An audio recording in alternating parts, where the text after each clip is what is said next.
وانشق البحار. بسم الله الرحمن الرحيم. الحمد لله رب العالمين وبه نستعين على أمور الدنيا والدين والصلاة والسلام على أشرف الأنبياء والمرسلين نبينا محمد وعلى آله وصحبه أجمعين. اللهم علمنا ما ينفعنا وانفعنا بما علمتنا وزدنا علما والحكمة بعبادك الصالحين. Ikhwana fiddin, azani Allah wa iyyakum jami'an. Para penuntut ilmu yang dirahmati Allah, alhamdulillah kembali kita dipertemukan Allah di dalam majelis ilmu.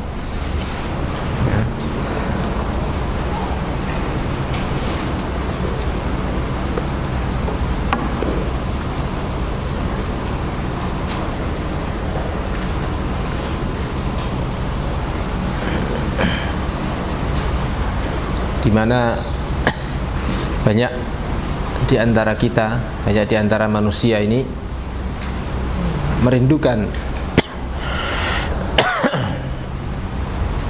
rindu untuk hadir di majelis ilmu. Tapi karena beberapa hal, ya kan, ada yang terhalang oleh karena sakit, terhalang oleh karena kesibukan, terhalang oleh karena penyakit dan sebagainya. Jadi suatu nikmat yang besar adalah nikmat ketika kita dimudahkan oleh Allah untuk melakukan kebaikan. Jadi kebaikan ini adalah nikmat yang besar, di mana banyak sekali orang yang terhalang dari mendapatkan nikmat untuk melaksanakan kebaikan.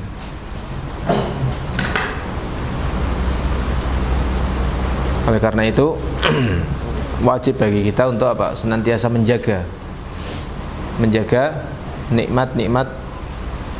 nikmat kita bisa bermajelis ilmu, nikmat untuk melaksanakan kebaikan.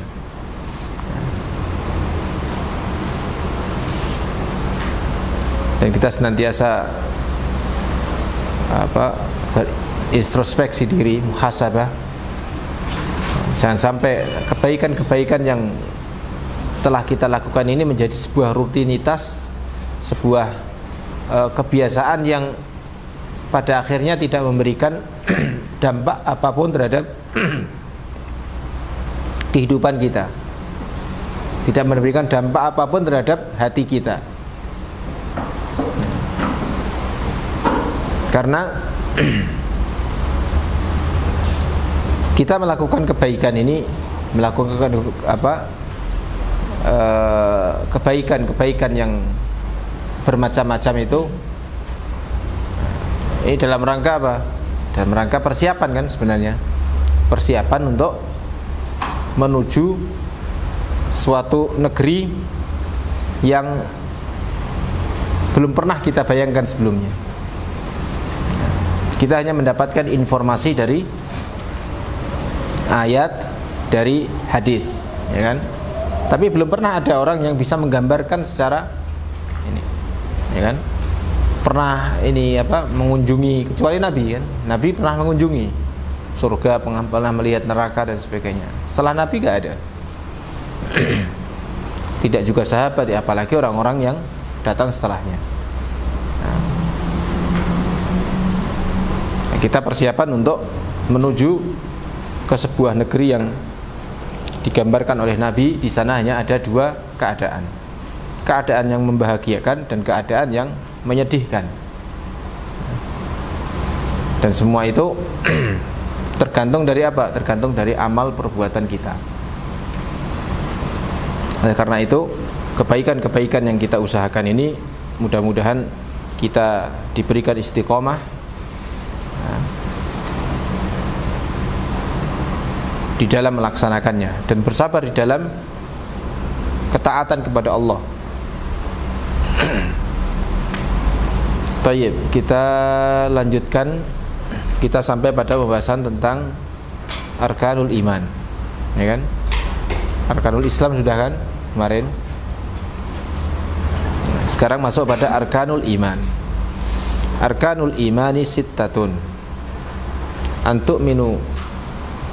Antu'mina billahi wa malaikatihi wa kutubihi wa rusulihi wal yaumil akhiri wa bil qadari khairihi wa syarrihi minallahi ta'ala.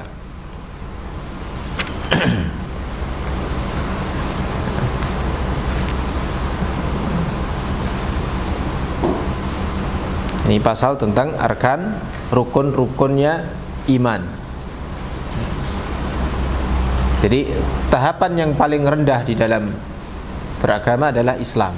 Jadi ketika orang mengucapkan kalimat syahadat, dia apa? Masuk pada Islam kan. Kemudian nanti ada tahapan yang kedua, yaitu tahapan iman. Dan ada tahapan yang ketiga, yaitu tahapan ihsan. Sebagaimana disebutkan di dalam hadis Jibril, ya, yang antum sudah hafal semua kan. Ada di situ disebutkan dalam hadis itu Islam, iman, kemudian ihsan. Nah, sekarang iman ini arkanul imani sittatun. Rukun-rukunnya iman adalah 6.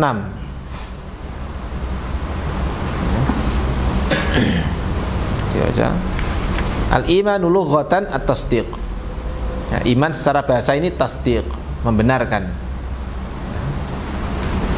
Wa syar'an iqbalul qalbi wa id'anuhu lima ulima bidh-dharurati annahu min dini Muhammadin sallallahu alaihi wasallam. Ini dari pensarah ya. Jadi secara syar'i adalah menerimanya hati dan tunduknya hati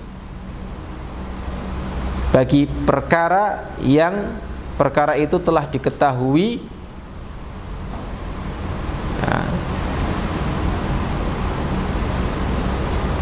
perkara itu telah diketahui dengan apa? Tersebar, yakin, bidzarurah, bahwa perkara itu berasal dari agamanya Muhammad sallallahu alaihi wasallam. Jadi setiap perkara yang dia berasal dari perkara apa, dari agamanya Nabi, apa yang dibawa oleh Nabi, maka ketika hati ini menerima dan tunduk terhadap syariat itu, terhadap apa, perkara yang dibawa oleh Nabi ini, makanya itulah iman secara syar'i. Dan juga definisi iman apa? Qaulun wa amalun. Al-imanu qaulun wa amalun. Qaulul qalbi wal lisani wa amalul qalbi wal lisani wal jawarihi. Yazidu bit ta'ati yazidu wa yanqus. Yazidu bit ta'ati wa yanqusu bil ma'siyati. Jadi iman itu adalah apa? Qaulun wa amalun.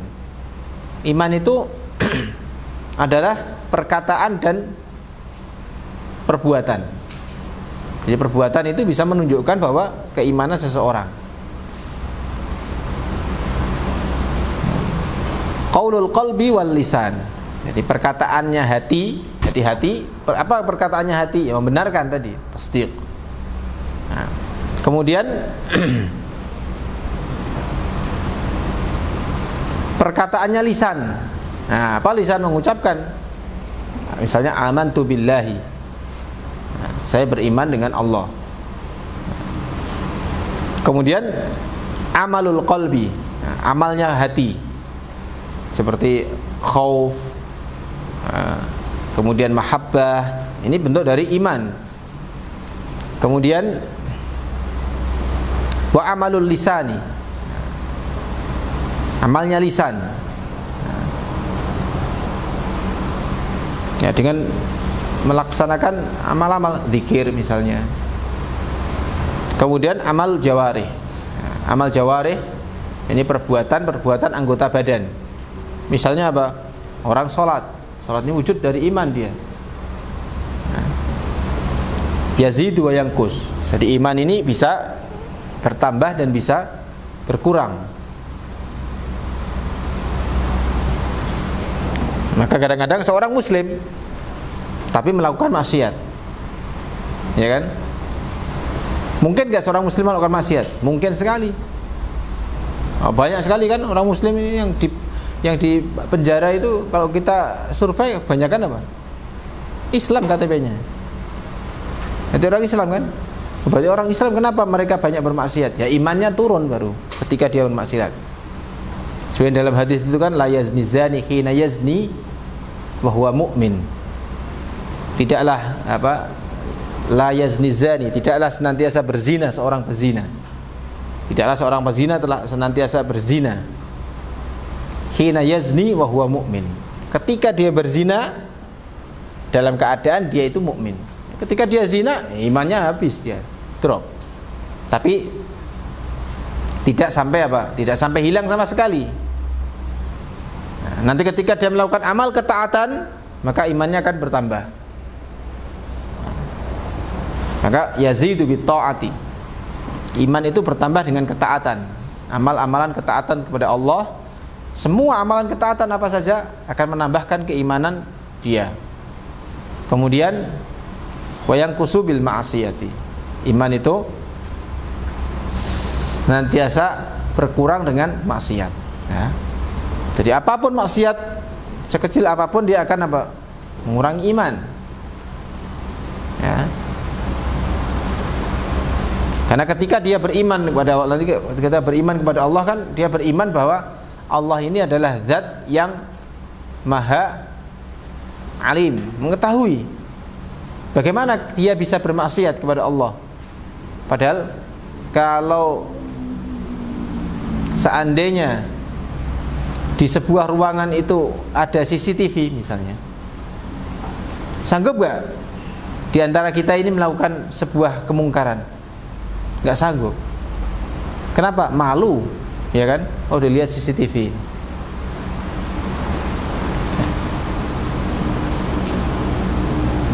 Nah, ini berarti apa? Orang takut pada apa? Malu pada CCTV kan? Nah, sekarang kalau orang ini beriman di tempat yang sendirian, gak ada seorang pun, kemudian dia bermaksiat kepada Allah, padahal dia mengetahui bahwa Allah ini maha alim, Allah maha mengetahui, harusnya dia lebih malu.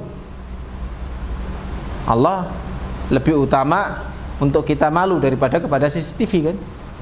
Nah, ini kalau ternyata masih ada yang nekat, nekat melakukan maksiat dalam keadaan sendirian, maka ketika itu imannya dia turun, imannya turun. Kalau imannya kuat, mestinya apa? Dia tidak akan berani. Kenapa? Malu pada Allah. Allah melihatnya, Allah mengetahuinya. Malaikat kanan dan kiri mencatatnya, ya kan? Melakukan amal keburukan, catat dia. Jadi kadang-kadang memang itulah, kalau kita mau menuju keimanan kita itu tempat sendiri. Ketika sendiri, bagaimana apa yang kita lakukan di situ?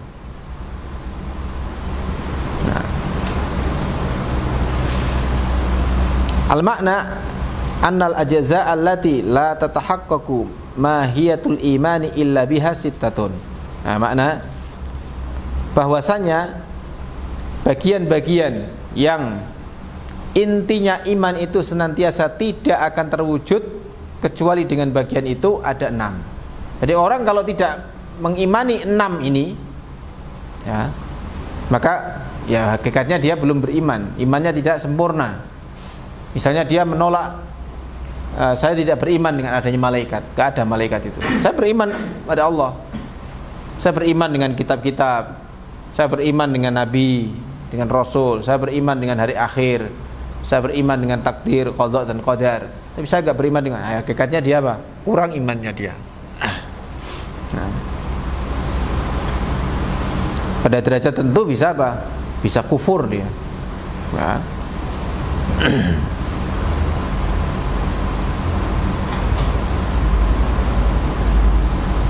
Kemudian yang pertama, ya, jadi 6 itu yang pertama, antuk minabillahi, yaitu bahwa kamu senantiasa beriman dengan Allah. Nah, jadi keimanan, rukun iman yang pertama adalah beriman dengan Allah. Al-makna annal awwala min arkanil imani al-imanu bi anna Allah subhanahu wa ta'ala mawjudun wa annahu wahidun fi dzatihi wa sifatihi wa af'alihi la syarika lahu fil uluhiyyati wa hiya istihqaqul ibadati wa annahu yajibu lahu ta'ala kullu kamalin yaliku bidzatihil aliyyati wa yastahilu alaihi jami'un naqaisi. Nah, yang pertama, rukun iman itu adalah beriman bahwa engkau beriman dengan Allah. Maknanya bahwa apa? Yakni beriman dengan bahwasanya Allah Subhanahu wa ta'ala adalah maujud, ada. Ya. Allah ada, ya kan?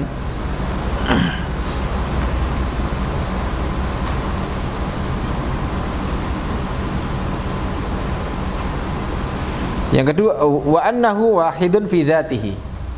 Nah, bahwasanya dan beriman dengan bahwasanya apa? Dia Allah adalah satu di dalam zatnya. Tidak ada yang kedua, yang ketiga, enggak ada.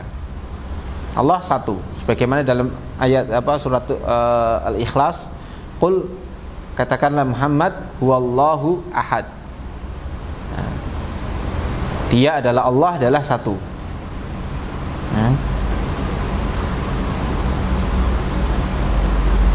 Wahidun fi dzatihi wa sifatihi, dan sifat-sifatnya.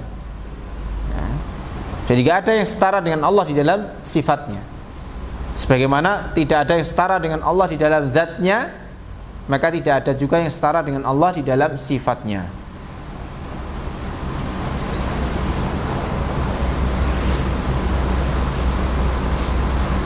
Nah, boleh jadi sifatnya sama.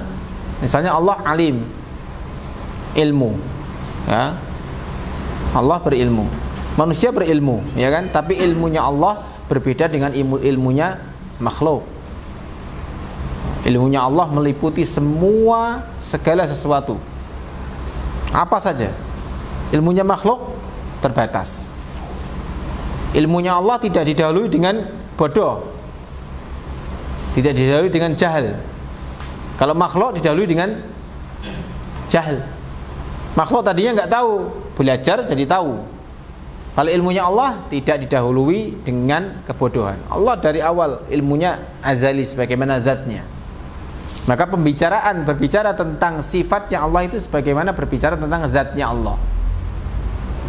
Nah, zatnya Allah ini azali.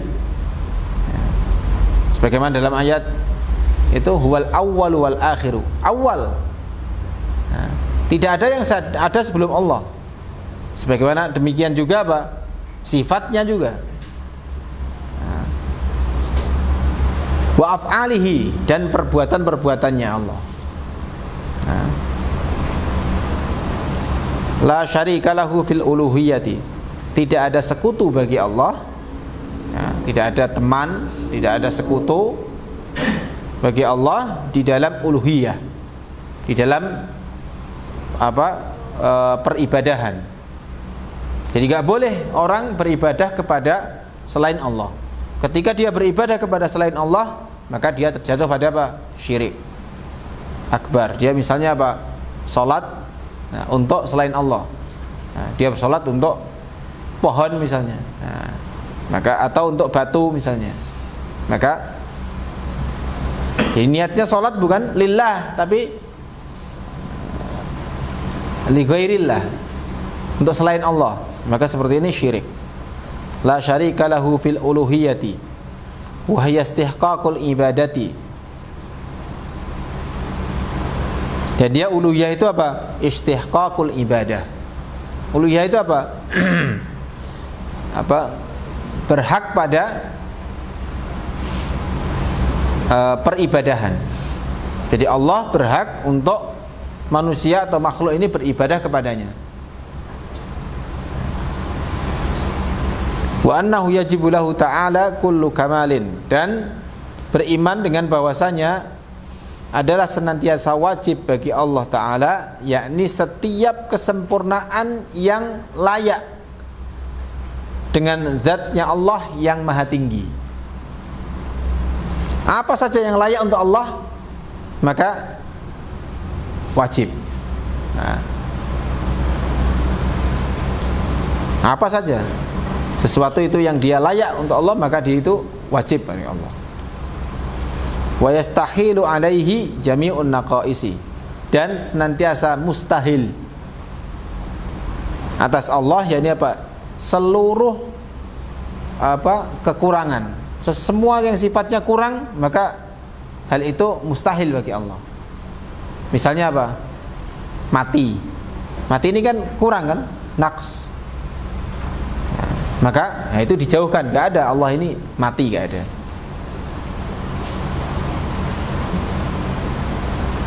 Misalnya apa? Ngantuk misalnya. Atau tidur. Nah, tidur ini sifat naqs. Enggak. Manusia kalau enggak tidur bisa gila. Berarti tidur ini itu untuk makhluk. Kalau makhluk ya mungkin sifat kesempurnaan itu bagi makhluk. Karena apa? Makhluk kalau enggak tidur dia, bukan makhluk dia namanya. Kecuali nanti yang dikecualikan. Kalau manusia enggak tidur, antum enggak tidur 2 hari misalnya, sudah. Kayak orang gila nanti. Ya. Karena apa? Kebutuhan. Jadi semua sifat yang sempurna, yang itu menunjukkan yang layak bagi Allah, maka dia wajib kita berikan kepada Allah. Misalnya sifat aliyah, tinggi. Sifat maha memberi misalnya. Allah ada di situ. Karim. Kemudian berilmu, Allah alim. Kemudian melihat, Allah basir. Kemudian segala sesuatu yang bersifat kurang maka mustahil ada bagi Allah. Kemudian wa'lam annahu yajibu 'alal mukallafi ay ya'rifa min aqaidil imani fi haqqihi ta'ala. Nah, ini adalah ya, sekali lagi bahwa kitab ini di masalah akidah dia Asy'ariyah. Nah, ya amanah ilmiah kita baca aja.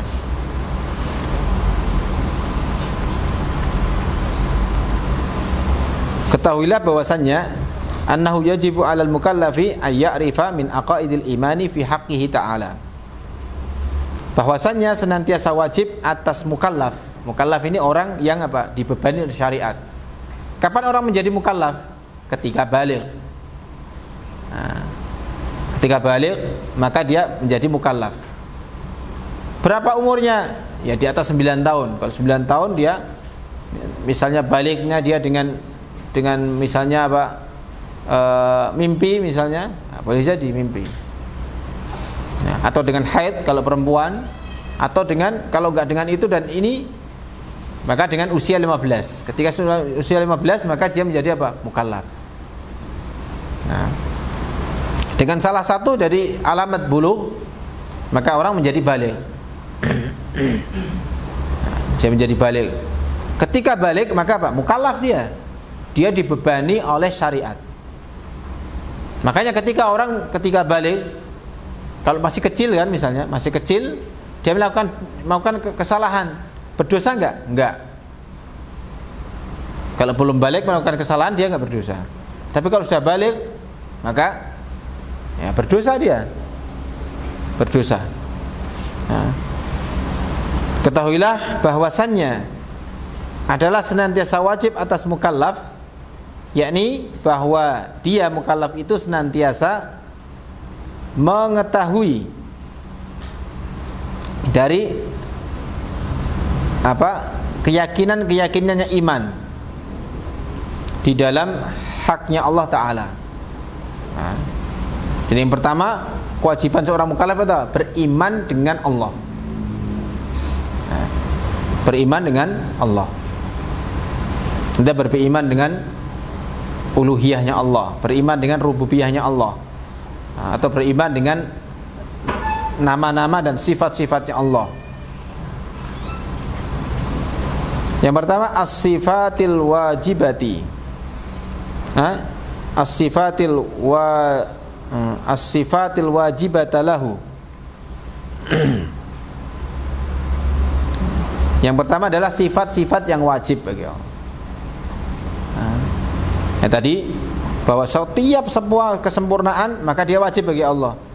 Tapi ada, jadi di dalam akidahnya Asy'ariyah itu ada sifat wajib, ada sifat muhal, ada sifat jaiz. Yang pertama sifat wajib, nanti akan dirinci berapa sifat. Kemudian wal mustahilata alaihi. Sifat yang mustahil. Wal jaizata fi haqqihi, dan sifat yang jaiz dalam haknya Allah.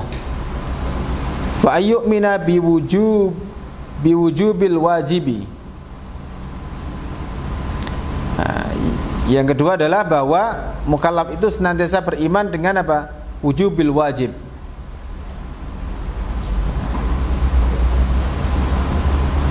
Dengan wajibnya yang wajib. Wastihalatil mustahilati, dan kemustahilan. Wajawazil jaizah, dan sifat yang boleh, jaiz, yang dibolehkan dari perkara-perkara yang boleh. Fal wajibatu isyruna sifatan. Ini sebagaimana dan sifat wajib itu ada 20 sifat. 20 dari sifat. Al-wujudu wujud, al-qidamu qidam, yakni awal. Al-baqa'u menetap, tetap, tidak hancur, tidak rusak. Mukhalafatul lil hawadits, menyelisihi sesuatu yang hadis, yang baru. Jadi Allah tidak baru, Allah azali. Qiyamuhu binafsihi, tegak dengan dirinya sendiri. Kalau manusia tegak dengan dirinya sendiri enggak. Siapa yang menegakkan manusia? Allah. Manusia enggak bisa tegak dengan dirinya sendiri. Kalau Allah tegak dengan dirinya sendiri. Wal wahdaniyatu, wahdaniyah, sendiri, tidak ada temannya. Allah enggak butuh teman. Wal qudratu, qudrah, mampu. Wal iradatu, berkehendak. Wal ilmu, berilmu. Wal hayatu, hidup. Was sam'u, mendengar. Wal basaru, melihat. Wal kalamu, berbicara. Wa kaunuhu qadiran, dan keberadaan Allah adalah qadiran, mampu. Wa kaunuhu muridan, menghendaki. Wa kaunuhu aliman, keberadaan Allah adalah alim, mengetahui. Wa kaunuhu hayyan, keberadaan Allah adalah hidup. Wa kaunuhu sami'an, keberadaan Allah adalah mendengar. Wa kaunuhu basiran, keberadaan Allah melihat. Wa kaunuhu mutakalliman, keberadaan Allah adalah mutakallim, berbicara. Ini adalah sifat wajib. Bukan berarti ini kadang-kadang kita salah. Bukan berarti mazhab Asy'ariyah itu sifat hanya 20 aja, enggak. Tadi kan sudah dijelaskan kan? Wa annahu yajibu lahu ta'ala kullu kamalin yaliqu bidzatihil aliyah. Bukan berarti sifat yang lain enggak ditetapkan, enggak. Itu ada di kitab-kitabnya Asy'ariyah.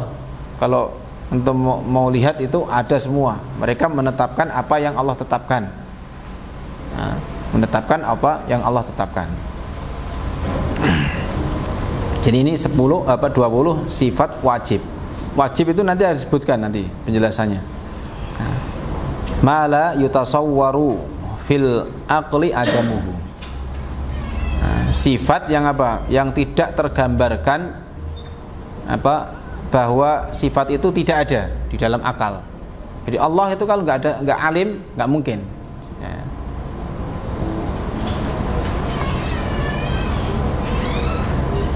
Ini adalah maksud dari sifat wajib. Bukan berarti Asy'ariyah tidak menetapkan sifat-sifat yang lain. Allah menetapkan mereka. Hanya saja mereka nanti mentakwil. Ada yang mentakwil, ada yang tafwid. Tafwid itu menyerahkan maknanya dan kaifiatnya kepada Allah. Nah, berbeda nanti ada tafwid yang menyerahkan kaifiatnya saja, maknanya diketahui, kemudian kaifiatnya aja yang tidak diketahui. Di tafwid itu ada, nah itu Asy'ariyah ada dua kelompok nanti. Ada yang dia takwil, ada yang tafwid. Tapi mereka semuanya ittifaq. Mereka menetapkan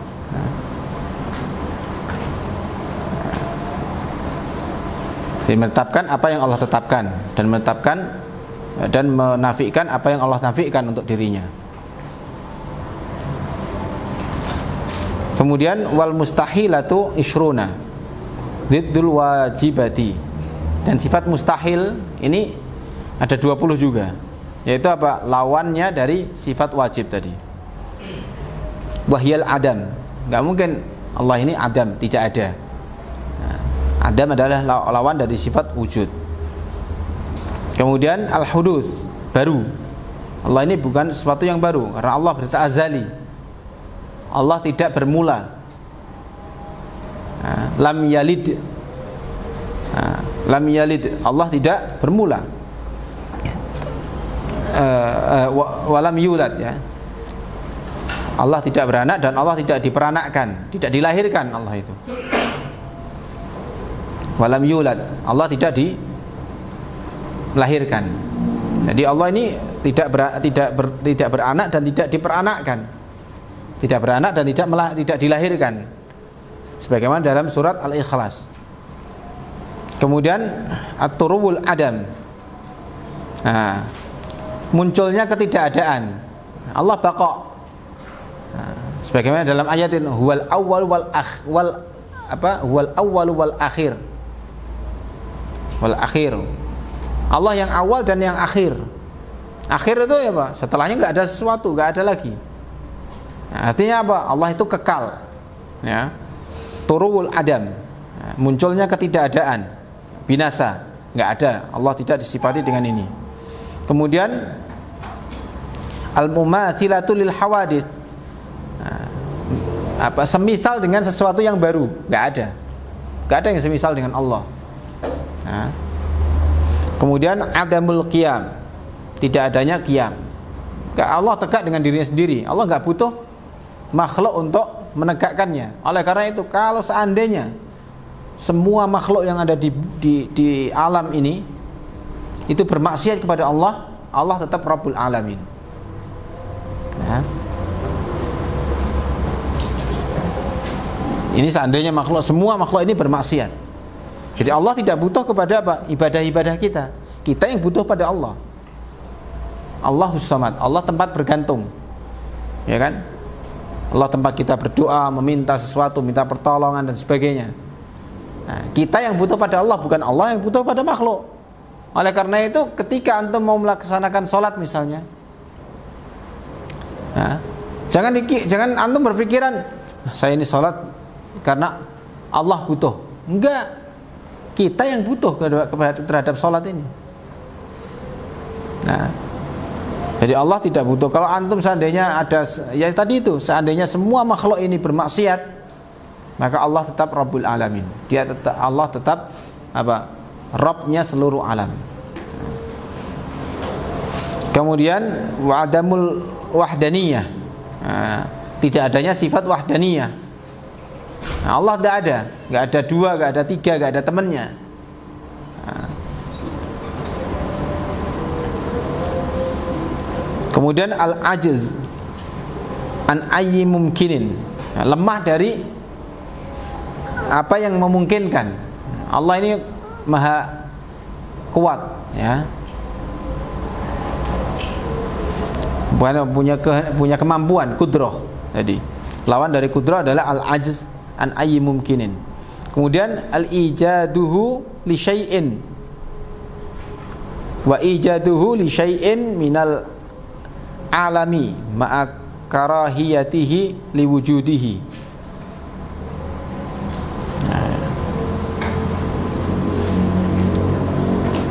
mewujudkannya Allah bagi sesuatu dari alam ma'akarahiyati li wujudihi. Jadi Allah Maha berkehendak, enggak mungkin kalau ada kehendak lain yang menginginkan tidak ada, Allah enggak mampu. Misalnya kita saya ini enggak menginginkan enggak lulus. Padahal Allah mentakdirkan kamu enggak lulus, pasti enggak lulus kamu.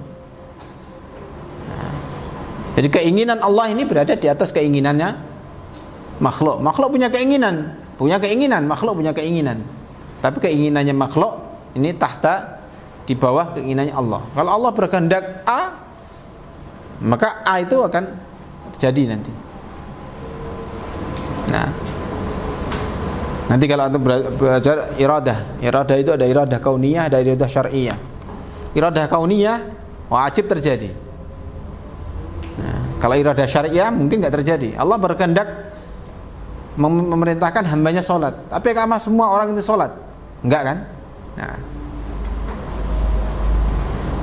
tapi ketika terjadinya misalnya kecelakaan, Allah tak berkehendak kecelakaan, enggak ada seorang pun yang bisa mencegahnya. Gunung meletus misalnya, ada enggak seorang bisa mencegahnya? Enggak ada mencegahnya. Nah. Kemudian al-jahl. Nah, Allah ini disifati dengan ilmu, maka jahal ini tidak mungkin pada diri Allah.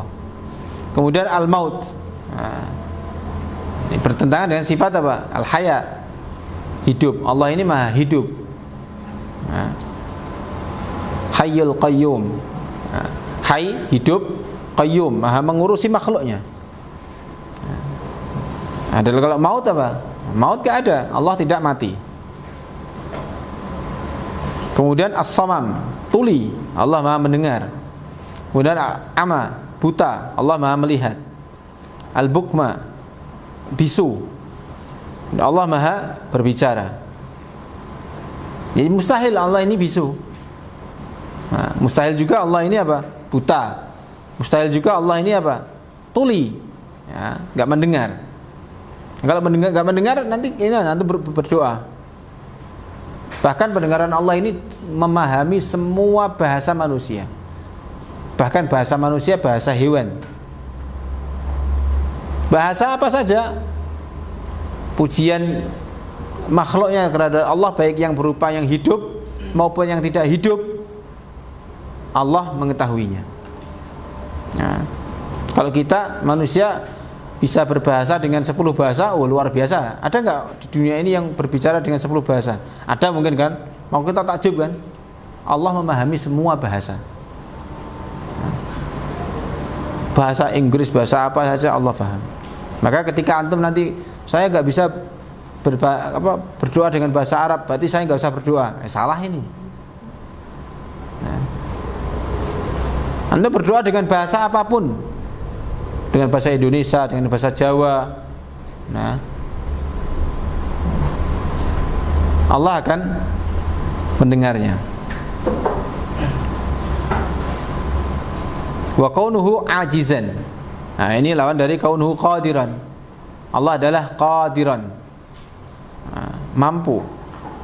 Ajiz berarti lemah. Allah tidak lemah. Wa kaunuhu karihan.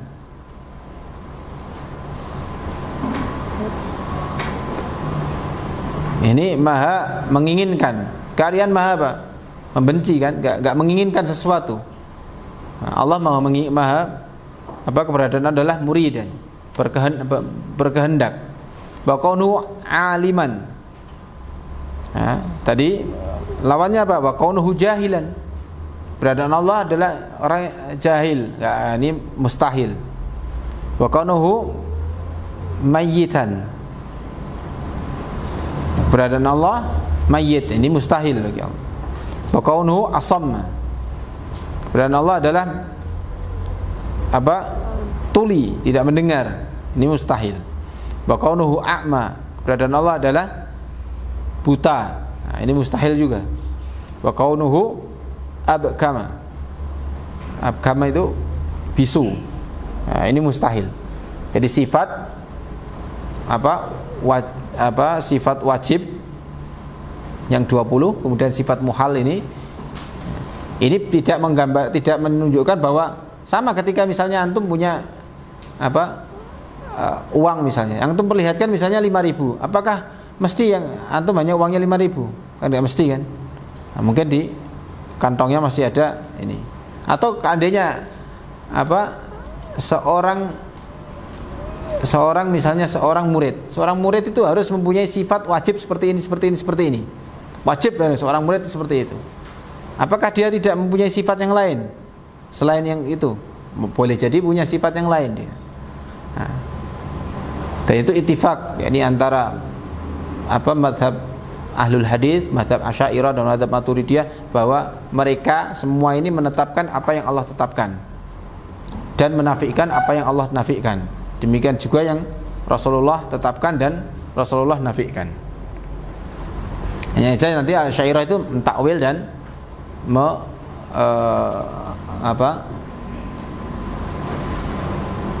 tafwid. Tafwid itu menyerahkan kaifiatnya dan maknanya.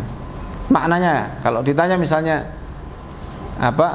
misalnya makna dalam ayat istawa nggak tahu artinya. Istawa. Nah.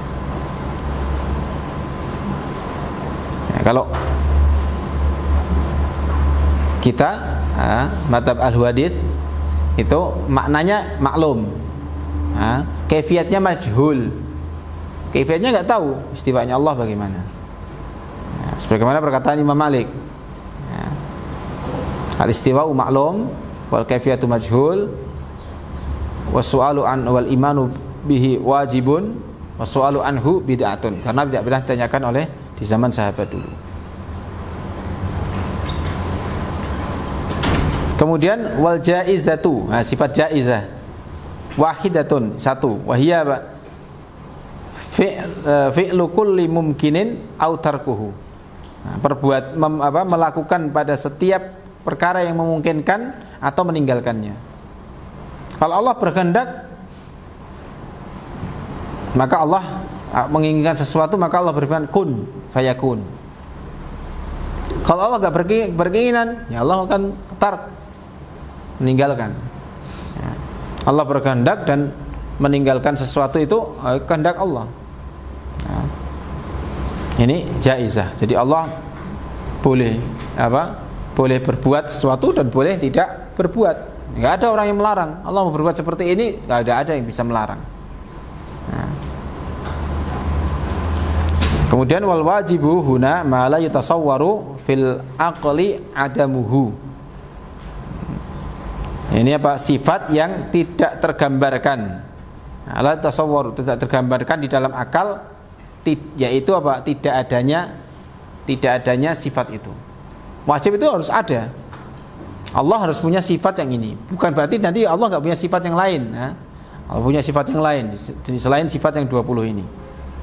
Kemudian al-mustahil, sifat mustahil tadi. Apa itu? Ma la yatasawwaru fil aqli wujuduhu. Sifat mustahil yang 20 tadi itu sifat yang tidak mungkin ada, tidak tergambar bahwa di dalam akal manusia bahwa sifat itu ada pada Allah. Allah nggak mungkin disifati dengan jahal, nggak mungkin. Karena apa? Nggak mungkin, bertentangan. Ini sifat naqs, sifat kurang. Nggak mungkin ada di dalam diri Allah. Atau mati misalnya, maut.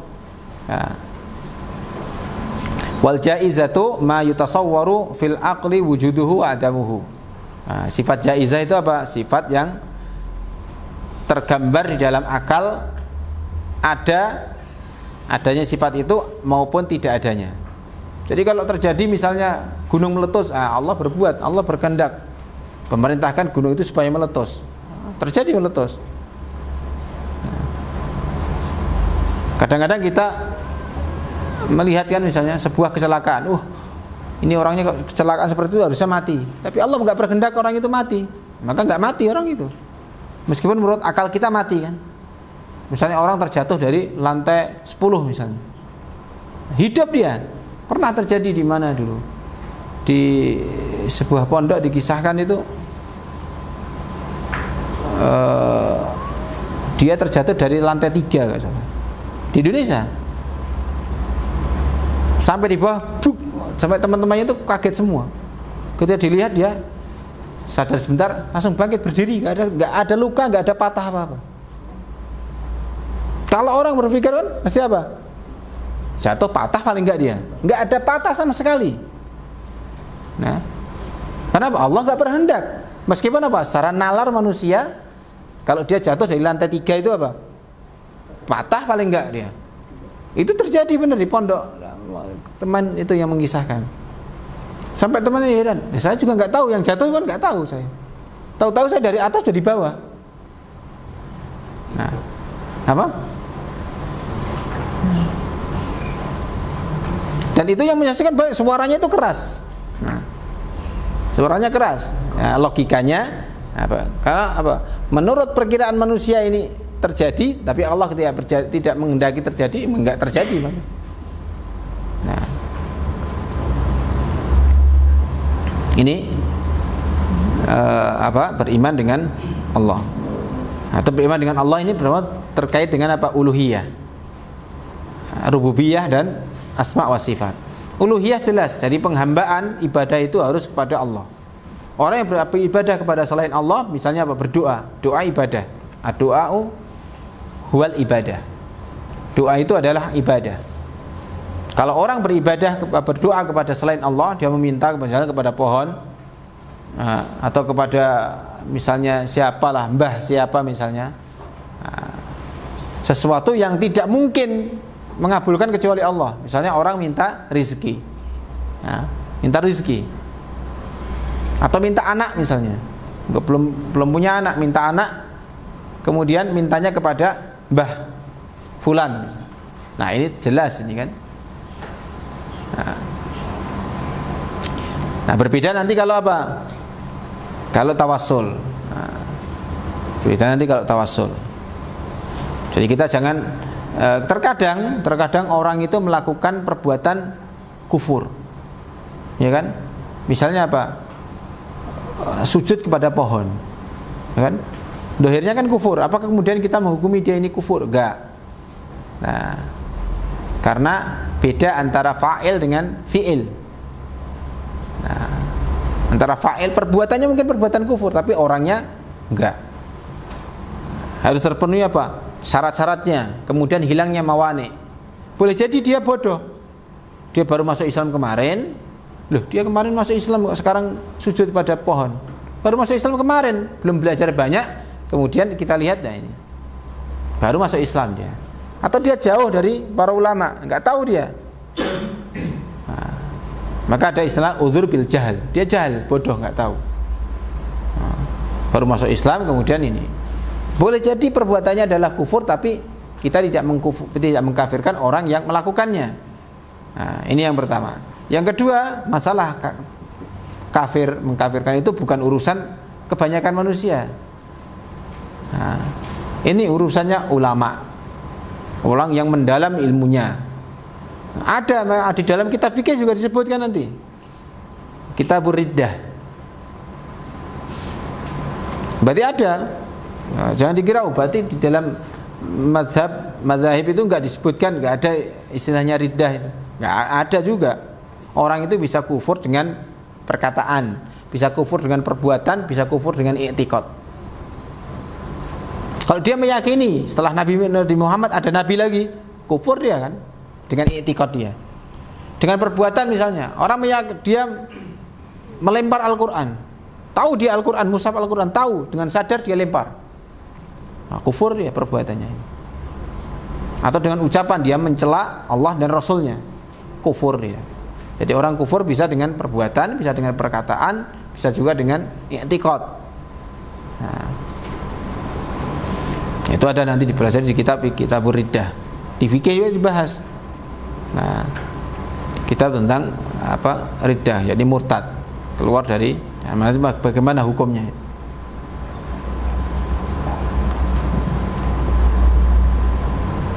Ini yang bisa kita ambil pelajaran hari ini.